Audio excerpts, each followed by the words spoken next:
Something new that I'm very, very excited about that we're offering is PRP for thinning hair, both in men and women.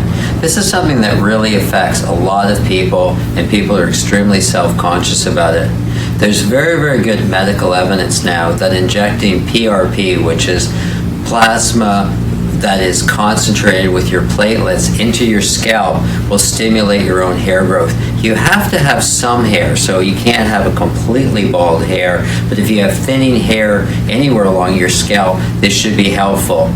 What the protocol suggests is that you do one session every month for 3 months, and at that point you'll start to see a change, because it does take some time. And then once you can see a benefit, many people will come back at 6 months or a year, and then the question is, how long will it last? Typically 6 to 12 months you want another one done. Unfortunately, you can't do something at 30 or 40 and expect it to last 50 or 60 years. How is it done? It's very simple. We simply take one test tube of blood from your arm, and then we spin it and do special things to make it more concentrated, and then using a very tiny needle, I'll inject it into your scalp. You don't need an anesthetic, you don't need somebody to drive you, and then it just takes a few minutes. I'll inject it, and then you're done. You can wash your hair, you can shampoo your hair, I blow dry your hair on cool, and you're absolutely completely normal.